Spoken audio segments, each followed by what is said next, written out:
अच्छा, इसमें हमको शुरू करना है जीएसटी। जीएसटी की फुल फॉर्म क्या होती है? Goods and service tax. तो ये हमारा लास्ट टॉपिक बचा हुआ है इस चैप्टर में, गुड्स एंड सर्विस टैक्स। अच्छा, जीएसटी जो है वो कैसा टैक्स है? वो डायरेक्ट टैक्स है या इनडायरेक्ट टैक्स है, या फिर डायरेक्ट टैक्स और इनडायरेक्ट टैक्स में फर्क क्या होता है? डायरेक्ट टैक्स होते हैं जो सीधा उससे लिए जाते हैं, पर्सन से लिए जाते हैं। इनडायरेक्ट होते हैं जो किसी के थ्रू लिए जाते हैं, जैसे हम्म, कि जीएसटी। हाँ, जो डायरेक्ट टैक्स है वो तो डायरेक्टली मतलब उसको पे करना और उसको जमा करवाने की जिम्मेदारी एक ही पर्सन की होती है। जैसे इनकम टैक्स है कि इनकम टैक्स पे भी इसको ही करना है अपनी इनकम पे, और जमा भी यही करवाएगा जाके। तो इनकम टैक्स क्या है? एक डायरेक्ट टैक्स। और जो इनडायरेक्ट टैक्स होता है उसके अंदर क्या होता है पहले हो चुका कि एक पर्सन पहले दूसरे पर्सन को टैक्स जमा कराता है, मतलब पैसा इसकी जेब से जा रहा है। पैसे कौन दे रहा है? ये दे रहा है। इसका काम क्या है? इसका काम क्या है? इसका काम है गवर्नमेंट को डिपॉजिट करना ये टैक्स। तो यहाँ पे दो लोग इन्वॉल्व हैं, एक की जेब से पैसा जा रहा है और दूसरा डिपॉजिट करवा रहा है गवर्नमेंट को। जैसे कि जीएसटी के अंदर होता है कि हम कोई सामान खरीद के लाते हैं इससे, तो हम इसको जीएसटी के पैसे दे के आते हैं, और ये अपने पास रख लेता है क्या जीएसटी के पैसे, या जमा करवा देता है कहीं पे? ये गवर्नमेंट को जमा करा देता है। जिससे इसने सामान खरीदा था उसको देगा, वो वाला जीएसटी गवर्नमेंट को देगा। मतलब यही वाला थोड़ी देगा किसी को। हर बार बेचेगा तो हर बार जीएसटी। हाँ, हर बार जीएसटी। जितनी बार सामान बिकेगा उतनी बार जीएसटी लगेगा। एक ही चीज एक ही चीज पे बढ़ जाती है, पर उसमें एक एक रिलीफ है हमारे पास, वो हम करेंगे आगे। क्यों नहीं बढ़ती इतनी, वो देख लेंगे। ये समझ आ गया? अभी तो क्या देख रहे हैं हम, डायरेक्ट टैक्स क्या होता है, इनडायरेक्ट टैक्स क्या होता है। उसके बाद जो गुड्स एंड सर्विस टैक्स है वो डायरेक्ट टैक्स है या इनडायरेक्ट टैक्स है? गुड्स एंड सर्विस टैक्स क्या है हमारा? इनडायरेक्ट टैक्स है। अच्छा, गुड्स एंड सर्विस टैक्स आने से पहले हमारे पास कौन कौन से टैक्सेस लगते थे? अगर हम गुड्स को मैन्युफैक्चर करते थे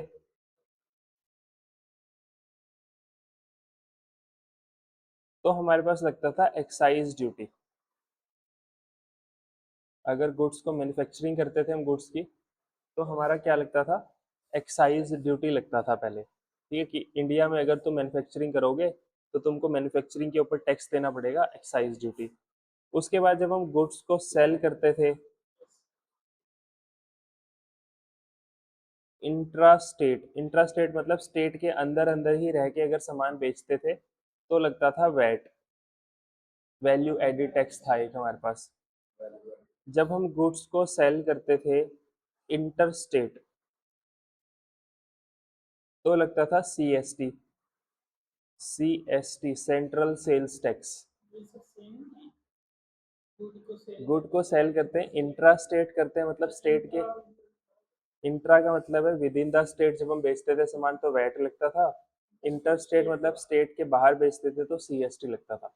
उसके बाद जो हम सर्विसेज देते थे उस पे लगता था सर्विस टैक्स। तो मेन मेन ये वाले इनडायरेक्ट टैक्सेस पहले लगते थे, इसके अलावा भी बहुत सारे टैक्सेस हैं जो पहले लगते थे, एंटरटेनमेंट टैक्स वगैरह वगैरह। तो इन सबको हटा के हम क्या ले आए कि कोई भी काम करो तुम्हारे ऊपर अब क्या लगेगा? जीएसटी लगेगा। तो जीएसटी के अंदर बहुत सारे टैक्सेस इंक्लूडेड हैं पहले से। तो जीएसटी ने सारे टैक्सेस को खत्म करके अकेला आ गया अब जीएसटी। अच्छा, क्या अब ये लगने बंद हो गए? ये लगने काफी चीजों पे बंद हो गए, बहुत कम चीजें हैं जिसके ऊपर ये अभी भी लगते हैं। ठीक है, जैसे कि अगर हम उसकी बात करते हैं, लीकर की बात करते हैं फॉर ह्यूमन कंजम्पशन, तो उसके ऊपर अभी भी एक्साइज ड्यूटी लगती है। ठीक है, शराब के ऊपर अभी भी एक्साइज ड्यूटी लगती है। ऐसे पेट्रोलियम प्रोडक्ट्स जो हैं उसके ऊपर अभी भी वैट लगता है। तो यहाँ पे अभी जीएसटी नहीं लगता है, अभी भी पुराने टैक्सेस चल रहे हैं, बहुत कम जगह पे चल रहे हैं पर। तो पर हमको क्या याद रखना है? टोल टैक्स इसमें नहीं आता, वो तो रोड टैक्स है एक तरह से। वो इसमें नहीं आता, वो डायरेक्टली एक तरह से डायरेक्ट सरकार के पास चले जाता है। ये हो गया। तो जीएसटी क्या है, इन सबको मिला के हमने अब क्या लगाना शुरू कर दिया, जीएसटी लगाना शुरू कर दिया। अब जीएसटी की बात करेंगे हम। तो मान लेते हैं एक पर्सन है जो कि है पंजाब में, एक पर्सन है जो कि है हरियाणा में, और एक और पर्सन है जो कि है हरियाणा में। ठीक है। पंजाब वाला सामान मैन्युफैक्चर करता है, सामान बनाता है, और सामान बना के किसको बेच देता है, हरियाणा वाले को बेच देता है।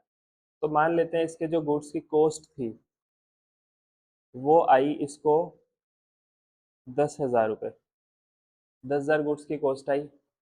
इसके अंदर ये अपना प्रॉफिट ऐड करेगा, कॉस्ट पे थोड़ी बेच देगा, प्रॉफिट ऐड करेगा इसके अंदर अपना। मान लेते हैं इसने प्रॉफिट ऐड किया अपना 5,000 रुपये, तो सामान कितने का हो गया, वो सामान ये बेचना चाहता है कितने का, 15,000 रुपये का।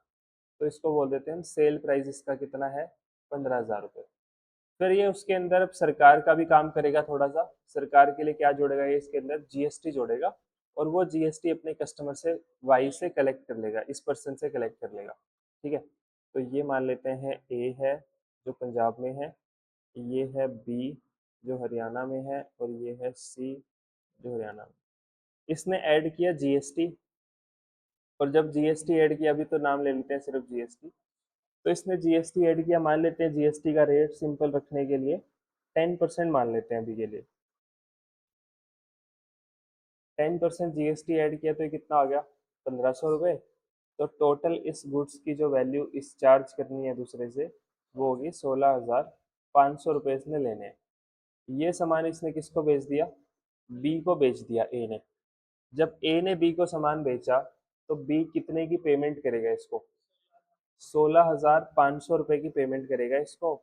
और 16,500 रुपये में से 15,000 रुपये तो ये गुड्स के देगा, और 1,500 रुपये ये जीएसटी के देगा। ये समझ आ गया। 16,500 की जो पेमेंट होगी उसमें से 15,000 रुपये तो ये उसको सामान के दे रहा है, और 1,500 रुपये उसको जीएसटी के दे रहा है। ये जीएसटी जो पंजाब में ए के पास आया, ये जीएसटी का क्या करेगा, ये जीएसटी सरकार को जमा करवा देगा। सरकार को कितना जमा करवा देगा ये, 1,500 रुपये का जीएसटी सरकार को जमा करा देगा। ठीक है। उसके बाद अब सामान आ गया बी के पास जो कि हरियाणा में है। बी के लिए कॉस्ट कितनी होगी, 16,500 होनी चाहिए, पर अभी के लिए मान के चलो बी के लिए कॉस्ट है 15,000 रुपये। ठीक है। 1,500 हमने ये वाले कॉस्ट में क्यों नहीं लिए, ये बाद में समझ आ जाएगा तुमको। अभी मान के चलो बी के लिए कॉस्ट कितनी है, ये बी के लिए कॉस्ट है, जो जीएसटी इसने पे किया वो कॉस्ट नहीं है इसके लिए, वो बाद में पता लग जाएगा। कॉस्ट आ गई, फिर ये क्या करेगा, इसमें अपना प्रॉफिट ऐड करेगा उसके अंदर। तो प्रॉफिट ऐड किया मान लेते हैं इसने 5,000 रुपये। तो इसका सामान कितने का हो गया, अब ये 20,000 का। ये जब बेचेगा तो सेल प्राइस इसका है 20,000 रुपये। ये भी क्या करेगा इसके अंदर, जीएसटी ऐड करेगा, क्योंकि आगे बेचना चाहता है ये बेच रहा है सी को। मान लेते हैं जीएसटी का रेट फिर से कितना है, 10% है। तो ये जीएसटी ऐड करेगा 2,000, टोटल सामान की वैल्यू होगी 22,000 रुपये। ये 22,000 में बेच देगा सी को। ठीक है। सी मान लेते हैं कस्टमर है सी, और सी इस सामान को आगे नहीं बेचता है। तो सी क्या करेगा, सी इसको पेमेंट करेगा। कितने की पेमेंट करेगा, 20,000 का तो सेल प्राइस है, सेल वैल्यू कितने की है उसकी, तो गुड्स के तो देगा उसको वो 20,000 रुपये, और जीएसटी के देगा वो उसको 2,000 रुपये। ये समझ आ गया यहाँ तक। ठीक है। तो हमको बात करनी है सिर्फ एक बी की, बी के पॉइंट ऑफ व्यू से सोचना है, क्योंकि बी खरीद भी रहा है और बी आगे बेच भी रहा है, तो बी को बेस लेके सोचेंगे हम। बी ने क्या किया, बी ने सी से जीएसटी कलेक्ट किया है, कितने का, 2,000 का। और बी वो जीएसटी किसको पे कर रहा है, ए को पे कर रहा है। बी ने ए को कितना जीएसटी पे किया था, 1,500 रुपये, और वो 1,500 रुपये ए ने क्या किया था, सरकार को जमा करा दिया था। ठीक है। अब जो बी ने जीएसटी कलेक्ट किया 2,000 रुपये का, ये इस 2,000 का क्या करेगा, बी के पास भी तो 2,000 का जीएसटी आ गया, ये इस 2,000 का अपने पास क्यों रखेगा, ये जीएसटी क्यों लगाया था इसने? सामान सेल करा था। सामान सेल किया था, जीएसटी लगाया था। और जीएसटी किसके लिए लगाते हैं हम? जीएसटी तो हम सरकार के लिए लगाते हैं ना, हमारे लिए थोड़ी लगाते हैं। तो ये पैसे भी किसको जाने चाहिए? सरकार को जाने चाहिए, ये 2000 रुपये। ठीक है। अब सरकार ना इसके अंदर एक फायदा देती है, वो क्या है कि सरकार बी को बोलती है कि जो जीएसटी तुमने पे किया हुआ है ना पहले से ए के पास, वो जीएसटी हमारे पास पहुंच चुका है, ये 1500 रुपये हमारे पास आ चुके हैं। तो तुम क्या करो, तुमने भले ही सी से 2000 का जीएसटी कलेक्ट किया है, इसमें से जो जीएसटी तुमने पे किया था 1500 रुपये, वो रख लो अपने पास, और जो बाकी बचते हैं वो जमा करा दो गवर्नमेंट को। ठीक है। तो गवर्नमेंट को अल्टीमेटली जो जीएसटी का पैसा जाता है वो कितना जाता है? जितना लास्ट में जीएसटी लगता है उतना जाता है गवर्नमेंट के पास। 1500 पहले चला गया था, 500 रुपये अब चला जाएगा, तो टोटल गवर्नमेंट के पास कितना पैसा चला गया? 2000 रुपये चला गया। इसका मतलब इसको जीएसटी भरने की जरूरत पड़ेगी। किसको? बी को? हाँ पड़ेगी, क्योंकि खरीदेगा सस्ते में, बेचेगा महंगे में।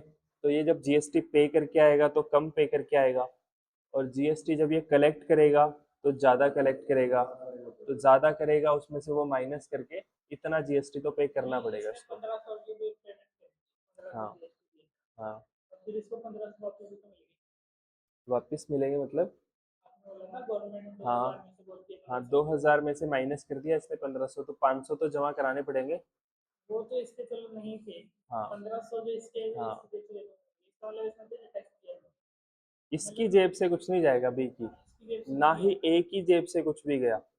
जीएसटी जो लगता है वो अल्टीमेटली लगता है कंज्यूमर के ऊपर। सारा का सारा जो बर्डन आता है वो किसके ऊपर आता है? कंज्यूमर के ऊपर आता है। तो कंज्यूमर ही है जिसने 2000 का जीएसटी अपनी जेब से दिया है, क्योंकि इसको थोड़ी आगे कुछ फायदा मिलेगा। इसने तो 22,000 रुपये दिए थे, 22,000 में तो एज इट इज 2000 का तो जीएसटी था, वही 2000 रुपये सरकार के पास गए हैं। तो जीएसटी को हम इसलिए बोलते हैं डेस्टिनेशन बेस्ड टैक्स है, जहाँ पे फाइनल कंजम्पशन हो रही होती है ना, वहां से जीएसटी कलेक्ट किया जाता है। तो कस्टमर की जेब से जाता है पूरा का पूरा जीएसटी, ना तो ए की जेब से कुछ जाएगा ना बी की। इनका काम सिर्फ क्या है? जीएसटी का जमा कराना। इसका काम सिर्फ जमा करवाना है जीएसटी को। ठीक है। तो अब यहाँ से ना हमको कुछ टर्म्स देखनी है। टर्म्स क्या देखनी है? ए कहाँ से था? पंजाब। इसने सामान कहाँ बेचा? तो इस सेम स्टेट में बेचा या दूसरे स्टेट में बेचा? दूसरे स्टेट में बेचा। जब भी हम एक स्टेट से दूसरे स्टेट में सामान बेचते हैं तो जो जीएसटी लगता है उसको बोलते हैं आईजीएसटी। जीएसटी हमारे पास 4 तरह के हैं। आईजीएसटी,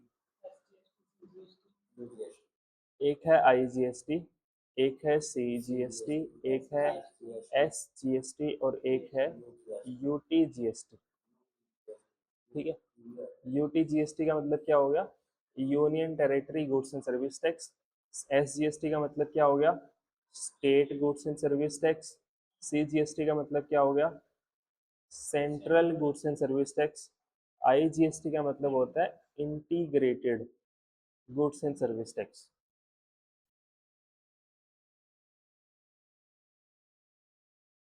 ठीक है, ये समझ आ गए सारे?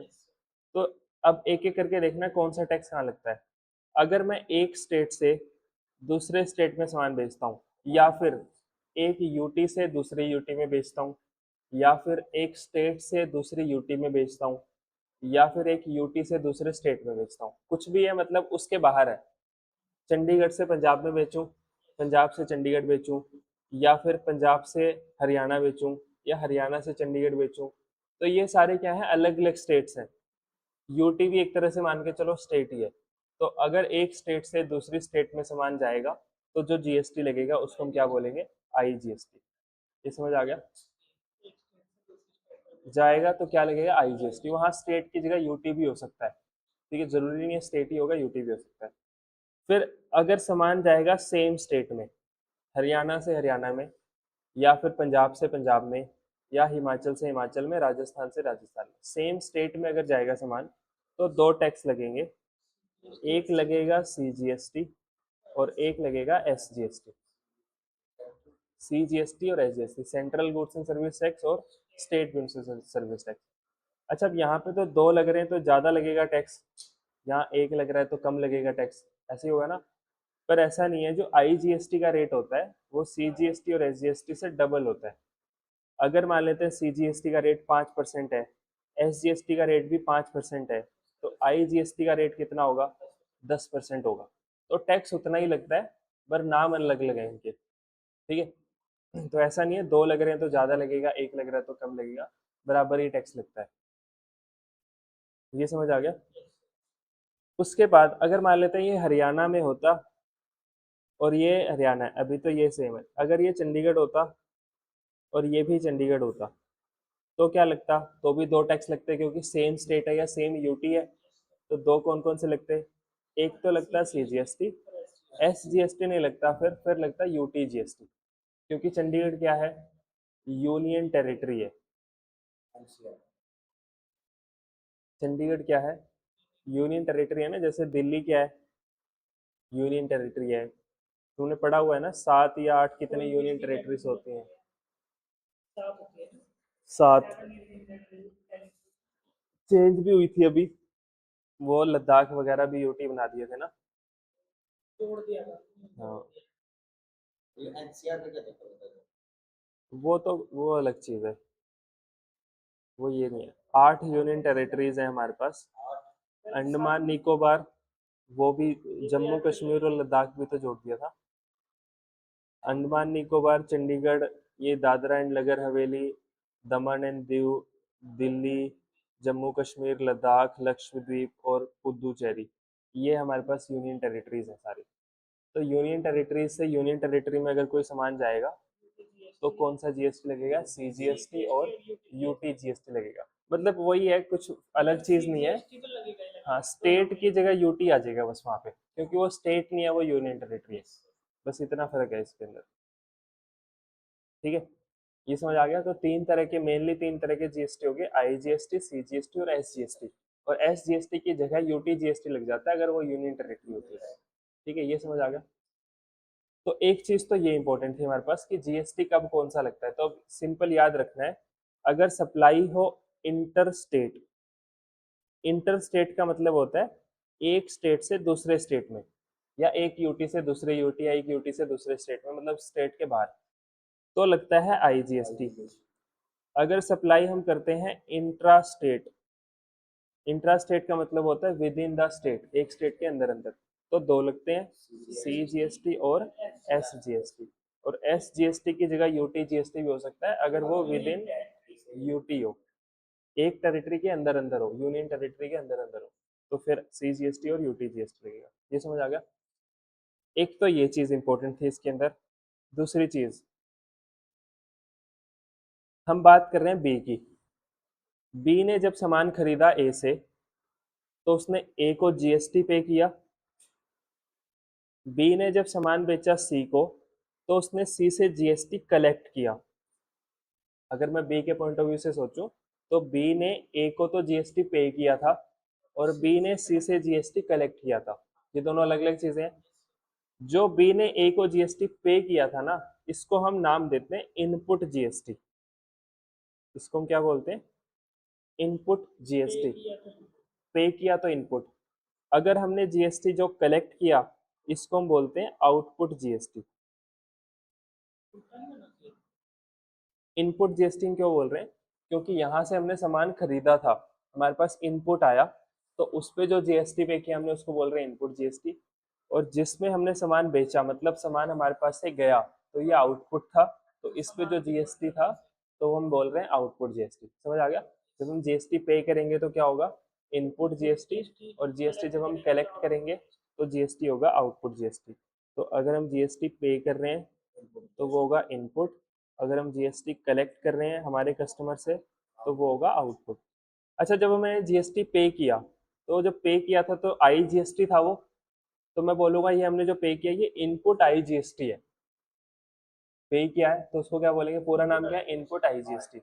जब हमने कलेक्ट किया तो दो कलेक्ट किए थे, आउटपुट CGST और आउटपुट SGST। ये समझ आ गया? तो दूसरी इंपॉर्टेंट चीज ये थी हमारी। तो मैं ये बोल सकता हूँ, जब मैं सामान खरीदता हूँ तो इनपुट टैक्स लगता है, और जब मैं सामान बेचता हूँ तो आउटपुट होता है वो। ठीक है, जब मैं मान लेता हूँ रेंट पे करूंगा, और रेंट पे करने पे मेरा GST लग रहा है, तो वो इनपुट होगा या आउटपुट होगा? रेंट पे कर अगर हम रेंट पे कर रहे हैं और उस पर जीएसटी लग रहा है तो इनपुट होगा या आउटपुट होगा? पे कर रहे तो आउटपुट अगर हम जीएसटी पे कर रहे हैं तो हमारे लिए इनपुट होगा या आउटपुट? हमारे लिए क्या होगा? पे कर रहे हैं तो इनपुट हम पे कर रहे हैं तो उस जो जिसको हम रेंट दे रहे हैं उसके लिए आउटपुट है। हाँ, उसके लिए आउटपुट है, हमारे लिए क्या है वो? हमारे लिए तो इनपुट है। यस ठीक है, अगर हम रेंट किसी से कलेक्ट कर रहे होते तो वो हमारे लिए आउटपुट हो जाता। समझ आ गया? तो ये ऐसे याद रखना, जीएसटी पे करेंगे तो इनपुट है, जीएसटी कलेक्ट करेंगे तो आउटपुट है। ये समझ आ गया? उसके बाद गवर्नमेंट हमको कुछ बेनिफिट देती है। वो बेनिफिट क्या है? जितना तुम जीएसटी कलेक्ट करते हो, मतलब जितना तुम्हारा आउटपुट है, उसमें से जितना तुमने जीएसटी पे किया है, मतलब जितना तुम्हारा इनपुट था, वो माइनस कर दो। जो बचेगा वो टैक्स गवर्नमेंट को जमा करा दो।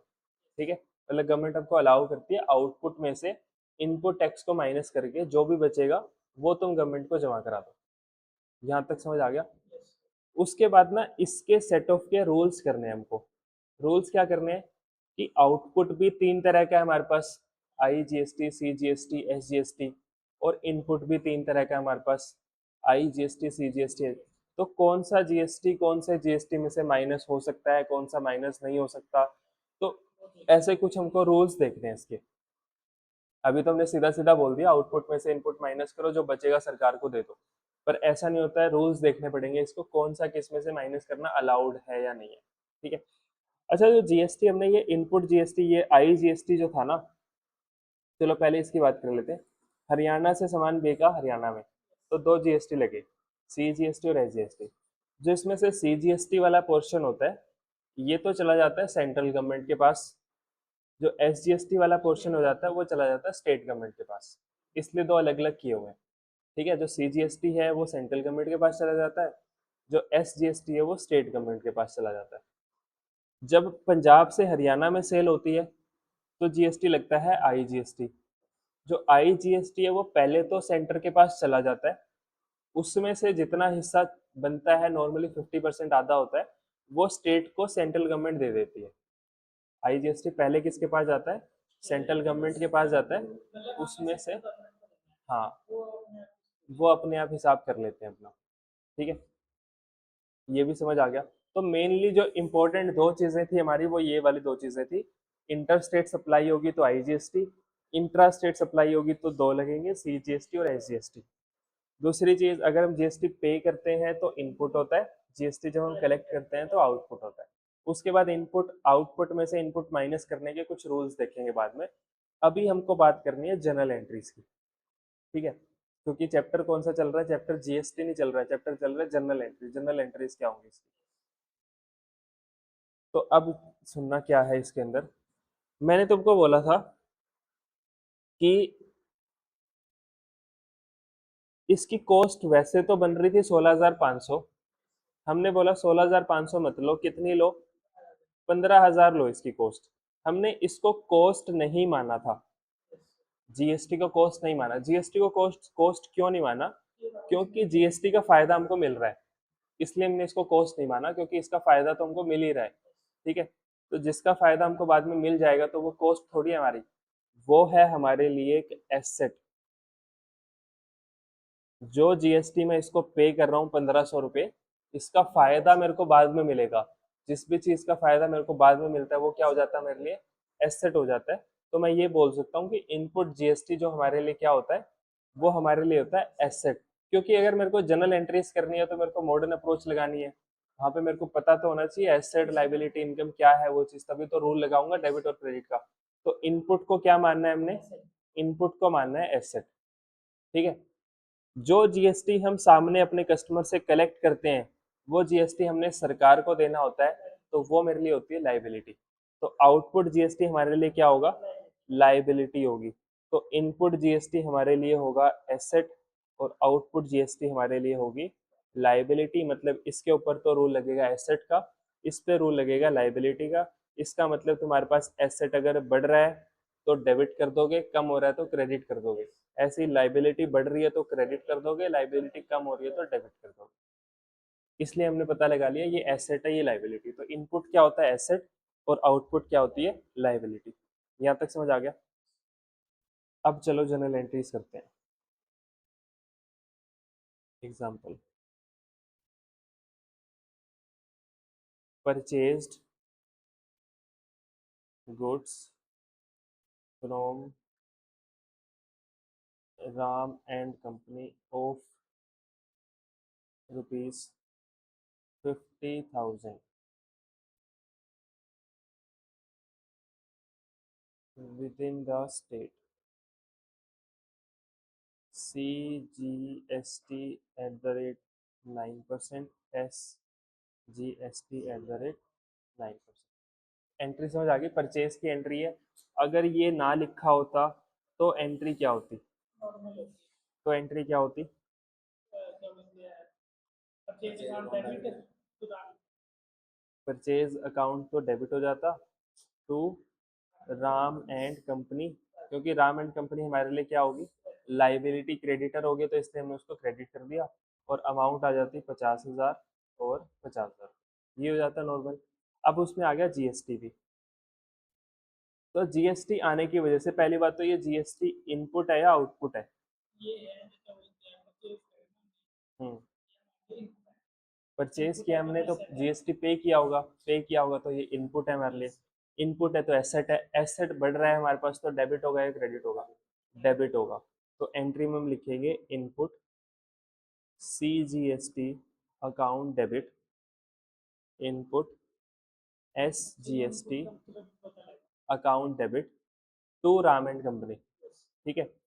अब अमाउंट कितनी कितनी आएगी? जो मैंने परचेज किया ना, उसके अंदर तो आता है परचेज प्राइस। ठीक है, हमने सामान कितने का था? सामान 50,000 का था। जीएसटी में आएगा जीएसटी की अमाउंट, तो जीएसटी कितने का आएगा? 50,000 का 9%, तो ये होगा हमारा 4,500। यहाँ पे भी आएगा 4,500। टोटल राम एंड कंपनी को हमने कितने पैसे देने हैं? इसको देने हमने 59,000, जिसमें से 50,000 तो सामान के देने और 9,000 हमने जीएसटी के देने। राम एंड कंपनी में कितना आ गया? 59,000। ये एंट्री समझ आ गई? उसके बाद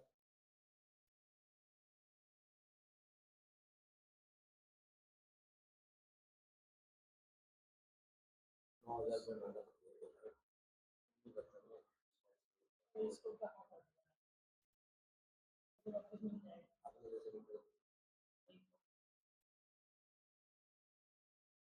इसीलिए लोग टैक्स पे करते हैं। पहले सोचते हैं क्या है, देखो इतना तो बचता ही नहीं। अब CGST क्या बोलते हैं, सामान बेचा हमने 60,000 में, तो इसकी एंट्री क्या होगी? उनकी रहेगी सर, राम एंड कंपनी का इसी में बेचते हैं ना सीधे। ना ना नहीं, ये अलग है अभी ये। अच्छा, तो कैश में नहीं कैश जाता, अकाउंट डेबिट हो नाम जाएगा। नहीं है ना, तो कैश। हम्म, कैश अकाउंट डेबिट हो जाएगा। कैश अकाउंट तो डेबिट हो जाएगा क्या बोलते हैं, ये क्रेडिट सेल अकाउंट है। To to sales account, sales account, to CGST, to output. क्योंकि ये जीएसटी हमने कलेक्ट किया है तो हमारे लिए आउटपुट, आउटपुट है तो लाइबिलिटी, लाइबिलिटी तो क्रेडिट होगा। तो to output CGST account, to output SGST account. क्या सेल्स में पहले अमाउंट लिखनी है, सेल में सामान कितने का था बेचा, जो वो बेचा 60,000 में, उस पे जीएसटी कितना लगा? 9%, तो 5,400 और 5,400। टोटल कैश हमारे पास कितना आया होगा? 70,800 रुपये। ठीक है, ये एंट्री समझ आ गई? तो एंट्री वही वाली है जो पहले हम करते थे, बस जीएसटी ही तो ऐड हुआ है। आउटपुट है तो क्रेडिट हो जाएगा और इनपुट है तो डेबिट हो जाएगा। समझ आ गया? बस इतना ही करना है, थोड़ी सी चीजें हो रहा है बस इसके अंदर। पहले क्वेश्चन देख लेते हैं कि क्वेश्चन हमसे हो रहे हैं कि नहीं हो रहे। मैंने बोला ना ये आसान है, तो इसलिए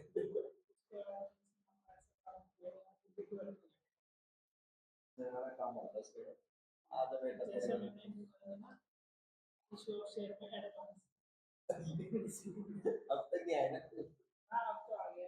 क्या पहले डेबिट कर दे, मैं उसको तो बाकी सब में क्रेडिट कर दे, है ना सर? मैथ पढ़ रहे थे, रीजनिंग करा दी। रीजनिंग तो वो तो दिमाग पे होता है सारा खेल उसका। भाई मैथ तो आसान है, एक महीने में लेवल कर कर दो।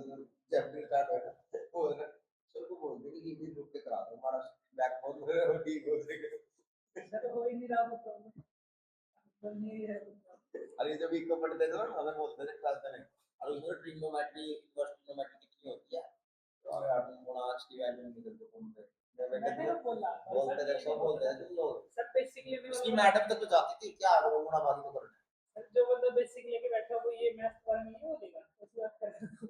अच्छा ये देखो, goods and service tax is a comprehensive indirect. Comprehensive का मतलब होता है ऐसी चीज जिसके अंदर सारी चीजें आ जाती हैं।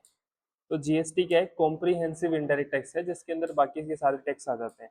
विच है सबस्यूम्ड। सबस्यूम्ड का मतलब है उसने अपने में एक तरह से संभाल लिए वो बाकी के टैक्स। मल्टीपल टैक्सेस, जैसे पहले वैल्यू एडेड टैक्स लगता था, वैट लगता था जो हम सेल ऑफ गुड्स पे लगाते थे, एक्साइज भी लगता था जो मैन्युफैक्चरिंग पे लगता था, ठीक है, सर्विस टैक्स लगता था, सर्विसेज के ऊपर लगता था। और जीएसटी का एक सिंगल टैक्स है जो गुड्स के ऊपर भी लगता है, सर्विसेज के ऊपर लगता है, अलग अलग टैक्स नहीं लगते अब गुड्स और सर्विसेज पे।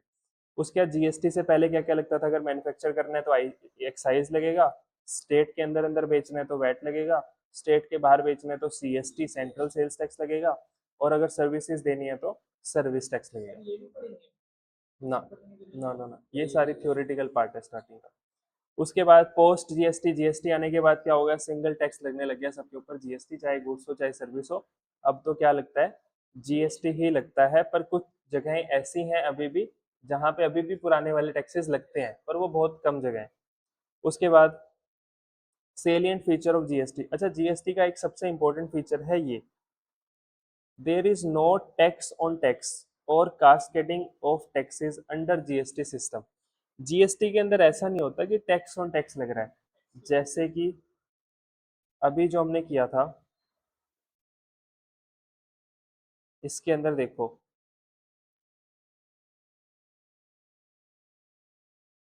सामान इसने बेचा, ए ने बेचा था बी को, तो बी की कॉस्ट में मैं कितना ऐड कर रहा हूँ? बी की कॉस्ट में ऐड कर रहा हूँ 15,000 रुपए।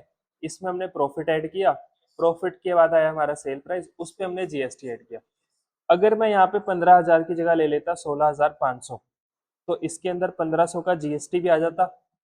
फिर जो जीएसटी आता उसके ऊपर फिर से जीएसटी लग जाता, क्योंकि वही इस अमाउंट पे लगता है ना। फिर क्या होता? अगर मैं मान लेता हूँ 16,500 ले लेता यहाँ पे, तो 16,500 प्लस मान लेता हूँ 5,000 का इसका मार्जिन था, तो ये हो गया हमारा 21,500, 21,500। फिर लगता जीएसटी 21,500 के ऊपर, तो 21,500 पे जीएसटी लग रहा है, तो इस 1,500 पे भी तो लग रहा है जो जीएसटी था। तो इसको बोलते हैं टैक्स ऑन टैक्स, टैक्स के ऊपर टैक्स लगना। तो ये जीएसटी में हट गया। जीएसटी में टैक्स ऑन टैक्स नहीं लगता है। तो सबसे इंपॉर्टेंट फीचर तो यही है जीएसटी का, कि there is no tax on tax. तो ये अब समझ आया कि चीजों की वैल्यू इतनी क्यों नहीं बढ़ती है, क्योंकि हर बार जो टैक्स लगता है वो टैक्स हटता जाता है वहां से, वो सरकार के पास। हाँ, तो वो नई वैल्यू पे लगता है बस हमेशा। या इसको बोलते हैं जो ऐड वैल्यू, ऐड जो वैल्यू ऐड होती है उसके ऊपर लगता है। मतलब जो प्रॉफिट मार्जिन ऐड किया उसने 5,000 का, उसके ऊपर लगा था जीएसटी जो, ठीक है। उसके बाद टैक्स, प्रॉफिट मतलब वो अपने हिसाब से लगाते हैं, हाँ, प्रॉफिट तो अपने हिसाब से ऐड करेगा तो वो। उस हिसाब से वो टैक्स कम लगेगा। हाँ जितना रेट में उसका सेल हो रहा है हाँ ऐसे क्या वो प्रॉफिट 50,000 का सेल भी तो होना चाहिए वो तो चाहेगा कि मेरा 50,000 उसके बाद जो टैक्सेस होते हैं वो कितने तरह के? हमारे पास दो तरह के हैं। मतलब इंट्रा स्टेट सप्लाई होगी तो कौन सा टैक्स लगेगा? तो सीजीएसटी और एसजीएसटी लगेगा। अगर इंटर स्टेट सप्लाई होगी तो एक ही लगेगा, आईजीएसटी, आगे लिखा हुआ है यहाँ पे। Central goods and service tax, मतलब सीजीएसटी कब लगता है? इंट्रा स्टेट, मतलब जब विद इन द स्टेट होती है। एसजीएसटी भी कब लगता है? जब इंट्रा स्टेट होती है। यूटी जीएसटी भी कब लगता है? जब इंट्रा यूटी सप्लाई होती है, एक यूटी के अंदर अंदर सप्लाई होती है, तो दो लगते हैं, एक तो सीजीएसटी लगता है और एक यूटी जीएसटी लगता है। एक यूटी से दूसरे यूटी के लिए तो इंटर स्टेट हो गया वो एक तरह से, तो आईजीएसटी लगेगा। वो तो यूटी के बाहर हो गया ना, वो तो स्टेट के बाहर हो गया एक तरह से, तो स्टेट के बाहर है तो आईजीएसटी लगेगा। हाँ, स्टेट के अंदर अंदर है तो सीजीएसटी और एसजीएसटी, यूटी के अंदर अंदर है तो सीजीएसटी और यूटी जीएसटी, ठीक है। यूटी के बाहर या स्टेट के बाहर है तो आईजीएसटी, ये हो गया। तो जीएसटी इंट्रा स्टेट तो सीजीएसटी एसजीएसटी, इंटर स्टेट तो आईजीएसटी, ठीक है। उसके बाद इनपुट और आउटपुट देख लिया हमने। जब हम जीएसटी को पे करते हैं तो क्या होता है? टैक्सेस पेड होता है तो क्या होता है? इनपुट। जब हम टैक्सेस कलेक्ट करते हैं, चार्ज करते हैं अपनी सप्लाईज पे, तो क्या लगता है? आउटपुट। तो इनपुट का मतलब क्या है? Credit of input tax already paid, जो हम पे करके आ चुके हैं। उसके बाद ये वाला मैंने बताया था, यूटिलाइजेशन का मतलब है कि जो वो सेट ऑफ करना होता है हमको, आउटपुट में से इनपुट माइनस करना होता है, उसके कुछ रूल्स होते हैं। तो ये वाले रूल्स अभी हमको नहीं पता कि किस में से हम कौन सा माइनस कर सकते हैं। तो ये सारे रूल्स होते हैं उसके, कि ऐसे ऐसे हमको देखना पड़ेगा कि किस में से कौन सा माइनस होगा, कौन सा माइनस नहीं होगा। ये फिर उसकी एंट्रीज हैं, ये छोड़ते हैं, हम इस पे आते हैं। इलस्ट्रेशन नंबर 8, पहली एंट्री क्या है? Purchased goods from Sahil for 50,000 plus CGST and SGST 9% each. तो वही क्वेश्चन हो गया। अच्छा, बिल्कुल ही सेम हो गया ये तो, बस नाम क्या हो गया उसका? साहिल। तो एंट्री क्या होगी? परचेज परचेज किया हमने सामान, परचेज अकाउंट डेबिट, परचेज में तो आएगा 50,000 रुपये। उसके बाद CGST और SGST, ये इनपुट है कि आउटपुट? ये इनपुट, तो इनपुट है तो डेबिट होंगे। Input CGST account debit, input SGST account debit to, उधार में खरीदा होगा हमने तो साहिल आ जाएगा। साहिल में आएगा टोटल अमाउंट, इसमें लिख देते हैं पहले, ये हो गया 4500, 4500, 59,000। एंट्री समझ आ गई ये वाली? Purchase goods from Sam for 40,000 at a trade discount of 10% plus CGST SGST 9% each. Towards 20,000 was paid immediately and balance payable after 3 months. तो अब ये वाला देखना पड़ेगा हमको, ट्रेड डिस्काउंट आ गया इसके अंदर। डिस्काउंट की बात तो अभी नहीं की थी ना हमने, ट्रेड डिस्काउंट और कैश डिस्काउंट की। कैश डिस्काउंट भी आ रहा है क्या इसमें? कैश डिस्काउंट तो इसमें नहीं आ रहा है। आगे ट्रेड डिस्काउंट ही आ रहा है। ट्रेड डिस्काउंट है, हाँ, कैश डिस्काउंट भी आ गया। हाँ सर, ये होता ना, ट्रेडिंग को तब कर लो अगर तुम अभी बेच रहे हो, अभी डिस्काउंट मिलेगा, नहीं, और उधार पे तो नहीं मिलेगी, वो कैश डिस्काउंट था। कैश है। देखो, ये जैसे अभी हम जो चीज लिख रहे हैं ना, वो उसी सीक्वेंस में याद रखनी है हमको। सबसे पहले तो हमारी आती है कॉस्ट। कॉस्ट का मतलब क्या होता है?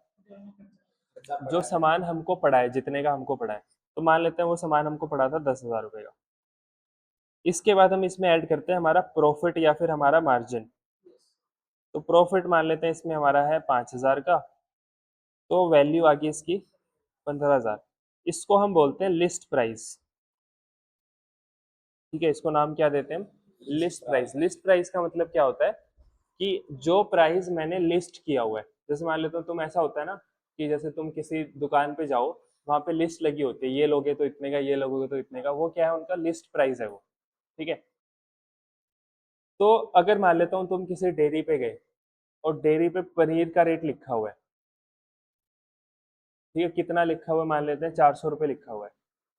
1 किलो अगर लेना है तो 400 का मिलेगा तुमको। ये क्या है? उनका लिस्ट प्राइस, जिसमें उन्होंने कॉस्ट भी ऐड कर रखी है और अपना प्रॉफिट भी ऐड कर रखा है।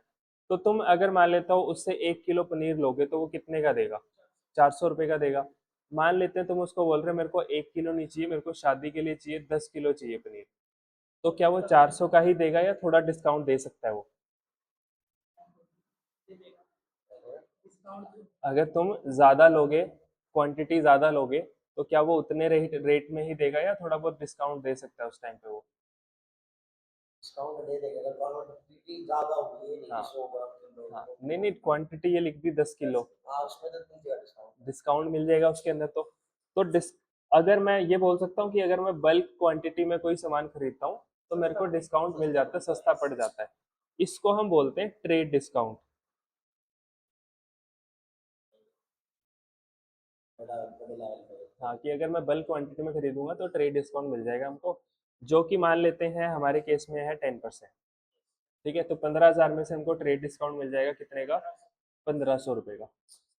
ट्रेड डिस्काउंट माइनस करने के बाद जो वैल्यू बचती है हमारे पास, उसको हम बोलते हैं परचेज या फिर सेल प्राइस। खरीदने वाले के लिए ये परचेज प्राइस है, बेचने वाले के लिए ये सेल प्राइस है। तो कितना हो गया? 13,500 रुपये। ये समझ आ गया? अच्छा एक चीज और, कि जो ट्रेड डिस्काउंट हम बोल रहे हैं ना, बल्क क्वांटिटी पे खरीदोगे तो ट्रेड डिस्काउंट मिलेगा, ऐसा जरूरी नहीं होता। अगर मैं मान लेता हूँ दो दुकानें हैं यहाँ पे, एक्स और वाई, मैं एक्स वाली दुकान पे जाता हूँ तो एक्स वाली दुकान वाला खुश हो जाता है कि मेरी दुकान से सामान खरीदोगे तो मैं तुमको डिस्काउंट दे दूंगा। ऐसे ही वाई से खरीदता हूँ तो वाई वाला भी यही बोलता है मेरी दुकान से खरीदोगे तो मैं तुमको डिस्काउंट दूंगा। ये भी ट्रेड डिस्काउंट है।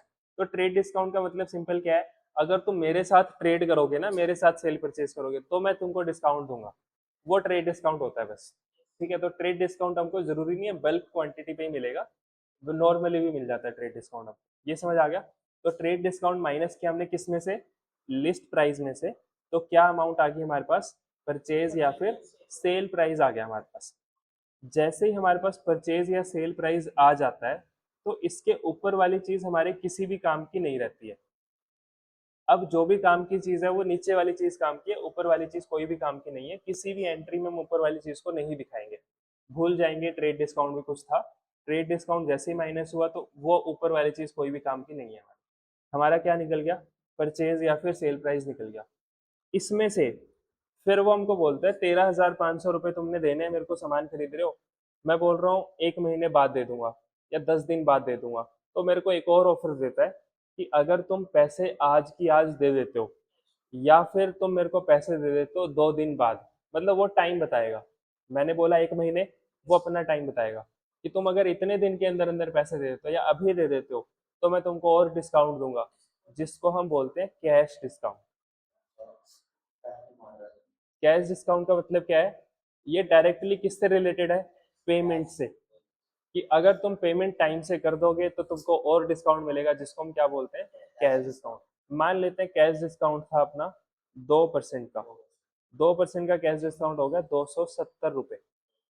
ये माइनस कर देंगे इसमें से, फिर हमारे पास जो वैल्यू आएगी कितनी आएगी, 13,230 रुपये आएगा। इसको हम बोलेंगे, क्योंकि जीएसटी भी है हमारे केस में, तो इसको हम बोलेंगे टैक्सेबल वैल्यू। ये वो वाली वैल्यू है जिसके ऊपर अब जीएसटी लगेगा। डिस्काउंट, सारे डिस्काउंट माइनस करने के बाद फिर जीएसटी लगता है, तो जीएसटी इसके अंदर ऐड होगा। अगर एक है, मतलब इंटर स्टेट सप्लाई हुई है तो आईजीएसटी ऐड हो जाएगा, इंट्रा स्टेट हुई है तो सीजीएसटी और एसजीएसटी ऐड हो जाएगा। तो अभी मान लेते हैं इंटर स्टेट, सब स्टेट के बाहर बेचा है तो आईजीएसटी ऐड कर देते हैं। आईजीएसटी का रेट मान लेते हैं 10% है, तो 10% हो गया 1323 रुपये। ये ऐड करके हमारे पास फाइनल प्राइस आ जाएगा 35,541, 14,553 रुपये हमने उसको देने हैं। समझ आ गया? ये इसकी एंट्री करनी है अब हमको, इसकी जर्नल एंट्री क्या होगी। मैंने क्या बोला, जर्नल एंट्री करते हुए हमारे पास जो ट्रेड डिस्काउंट से परचेज प्राइस से ऊपर वाली चीज है वो किसी काम की नहीं है, उसको तो देखना ही नहीं हमको, नीचे नीचे वाली चीज देखनी है हमको। ठीक है, तो हम एंट्री कर रहे हैं अभी परचेजर के पॉइंट ऑफ व्यू से, बायर के पॉइंट ऑफ व्यू से। तो बायर अगर सामान खरीद रहा है तो एंट्री क्या करेगा, तो उसको फायदा है, डिस्काउंट मिल जाता है उसको। तो पहले तो परचेज अकाउंट तो डेबिट करेगा, वो सामान खरीदा है तो परचेज अकाउंट डेबिट। उसके बाद डिस्काउंट उसको मिला है, क्योंकि कैश डिस्काउंट भी तो आया था। ये वाला डिस्काउंट तो हमारे काम का नहीं है, कैश डिस्काउंट तो काम का है। तो डिस्काउंट परचेज वाले को मिला होगा, तो इसके लिए क्या है, इनकम है या एक्सपेंस है, इनकम है। इनकम है तो डेबिट करेगा या क्रेडिट करेगा, इनकम बढ़ती है तो करते हैं क्रेडिट। क्रेडिट। तो to discount received account, receive हुआ है ना। उसके बाद जो जीएसटी है वो जीएसटी इनपुट है इसके लिए या आउटपुट है, उसके लिए इनपुट है क्योंकि खरीदने वाला है, पे किया इसने, तो वो डेबिट होगा या क्रेडिट होगा, ये इनपुट एंड क्रेडिट। डेबिट होगा। तो इनपुट आईजीएसटी अकाउंट डेबिट, ये समझ आ गया। उसके बाद इसने सामान ही कैश में खरीदा था कि उधार में खरीदा था, कैश में, तभी तो कैश डिस्काउंट मिला था।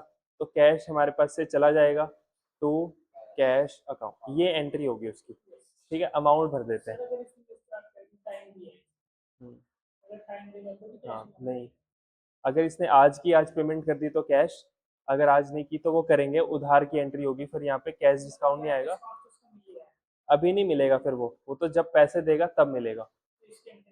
तो डिस्काउंट नहीं आएगा फिर उस केस में, डिस्काउंट फिर बाद में मिलेगा इसको। तो ये एंट्री होगी। अब अमाउंट भर देते हैं। परचेज में जो अमाउंट आएगी वो आएगा परचेज प्राइस। परचेज में क्या आता है हमेशा? परचेज प्राइस, जो कि कितना है? 13,500। जीएसटी में जीएसटी आएगा जो कि कितना है? 1323 रुपये। डिस्काउंट रिसीव्ड में कैश डिस्काउंट आएगा जो कि कितना है? 270। कैश में आएगा फाइनल अमाउंट, जो लास्ट में अमाउंट आ रही है, जो टोटल पैसे इसने देने हैं, 14,553 रुपये। अब एंट्री देखेंगे तो मैच हो जाएगी हमारी, होगी ना? 13,500, 14,500, 14,823, और इसका टोटल भी होगा 14,823 रुपये। समझ आई एंट्री वाली? होगी कि नहीं हुई मैच? उसके बाद यही वाली एंट्री अगर हमको सेलर के पॉइंट ऑफ व्यू से करनी होती तो क्या एंट्री होती?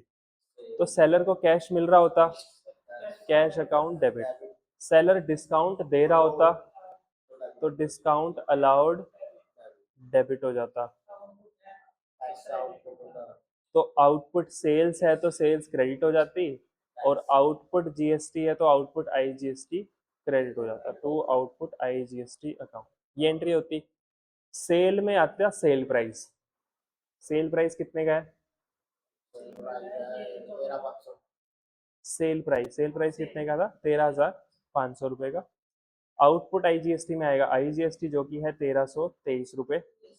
डिस्काउंट में आएगा कैश डिस्काउंट जो कि है 270 रुपए, और यहाँ पे कैश में आएगा जो फाइनल कैश हमको मिला होगा 14,553 रुपये।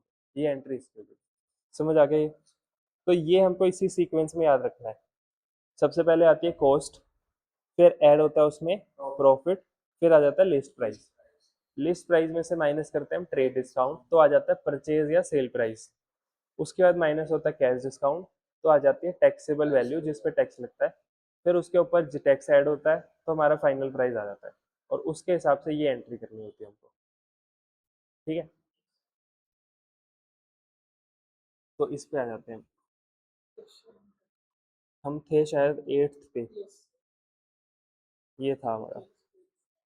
Purchase goods from Sam for 40,000 at a trade discount of 10%। तो हमने 40,000 का सामान खरीदा, उसने 10% का ट्रेड डिस्काउंट दिया, तो 40,000 का सामान था, ये हमारा हो गया लिस्ट प्राइस। लिस्ट प्राइस, इसमें से माइनस करेंगे ट्रेड डिस्काउंट जो कि है 10%, मतलब 4,000। तो यहाँ पे आ गया परचेज प्राइस हमारा 36,000 रुपये। आगे plus C G S T S G S T 9% each, इसके ऊपर C G S T S G S T भी लगेगा कितना? 9%। तो 9% और 9%, तो 9% कितना हो गया इसका? नहीं नहीं, अलग अलग लगाना पड़ेगा, एंट्री में तो अलग अलग लिखना है। हम्म, दोनों के अलग अलग नहीं सकते थे। नहीं नहीं, अलग अलग कैसे होगी? सीजीएसटी 9% है तो वो भी नहीं। हाँ, तो कितना हो गया? 3600, ये हो गया 3300, 3240 रुपये हो गया शायद। हाँ 3240। तुम्हारे कैलकुलेटर कहाँ है? और क्या? जब सर सुविधा मिली है प्राप्त कैसे निकालते हैं परसेंटेज? 13%। कितना है ये? 36,000 है, तो 36,000 इंटू 9% निकालना है। 9% 3240 रुपये। 36,000 इंटू 9%, इंटू भी करेंगे। गुना ही करते हैं 9% निकालने के लिए। 100 आ जाता है। 36,000 इंटू 9%, कितना आ गया? 3240 रुपये। तो 3240। अब देखो मेरे को ऐड करना है, ये ऐड भी तो करना है इनको, तो मैं ऐड डायरेक्ट कर सकता हूँ। कैसे? 36,000 में कितना परसेंट जोड़ना है मेरे को? 18 जोड़ना है, प्लस 18%, 42,480 रुपये। तो ये यहाँ पे आ गया 42,480 रुपये। इनको ऐड करके इतना ही आएगा, प्लस होगा ना? 36,000 का। अच्छा, इन सब का टोटल ना 42,480। हाँ, इतना ही आएगा। 36,000 प्लस 3600, 3240, 3240 प्लस 3240, 42,480। तो डायरेक्ट भी निकाल सकते हैं।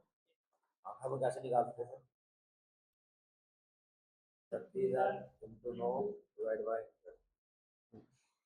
तो भी धीरे धीरे आ जाएगा। ये हो गया 42,480। इसके बाद तो कुछ नहीं है। इसमें से बोला हुआ है उसने 20,000 रुपये तो अभी के अभी पे कर दिए, तो कितने पे नहीं किए होंगे? 22,480 अभी उसने पे नहीं किए होंगे, वो बाद में देगा। चाहे 3 महीने बाद दे, चाहे 1 साल बाद में देगा तो बाद में देगा। ये समझ आ गया? Yes. एंट्री करनी है इसकी। तो ये तो हमारे किसी काम का नहीं है, Yes, sir. ठीक है। तो परचेज किया हमने, 36,000 purchase Account account debit.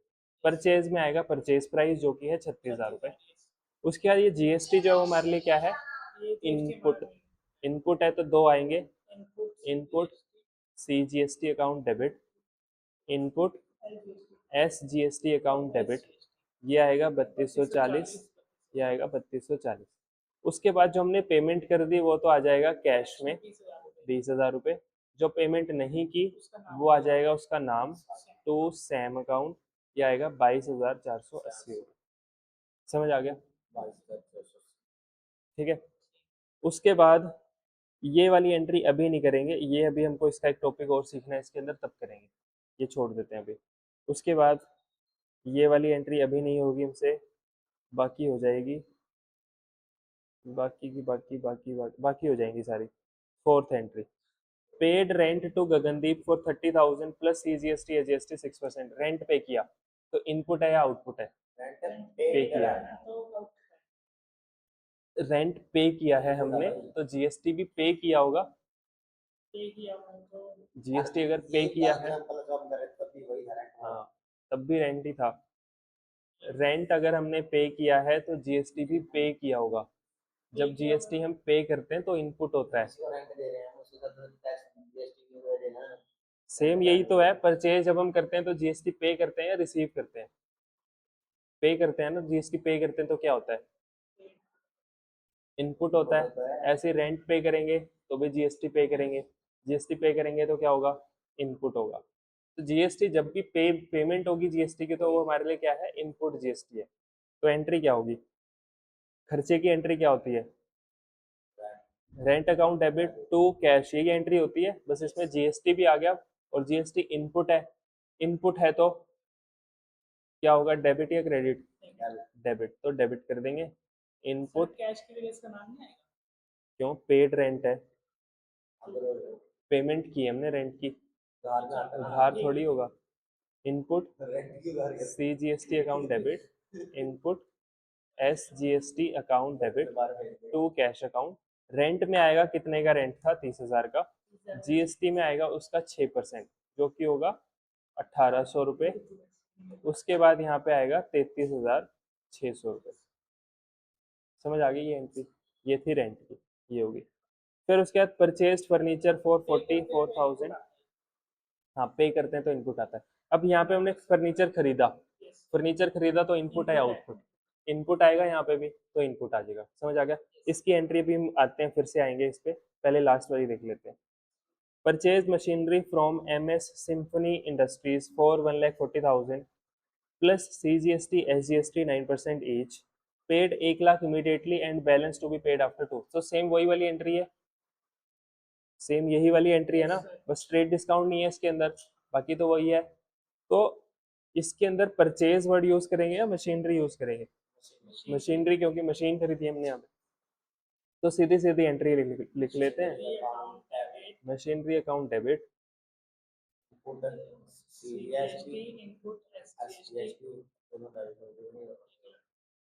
To payment की हमने कुछ तो कैश अकाउंट, उधारी भी की है तो सिम्फनी इंडस्ट्री।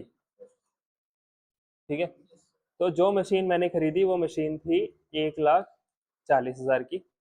1,40,000 का निकालो 9%। 1,40,000 का 9%, 9% कितना आया? 1,40,000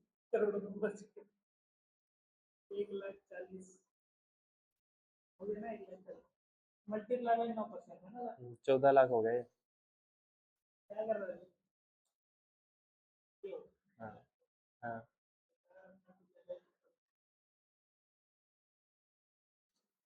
1,40,000 Yes. मल्टीप्लाई बाय 9%, अरे इक्वल नहीं 12,600 करना रुपये। ना, इक्वल फिगर दे रहा था।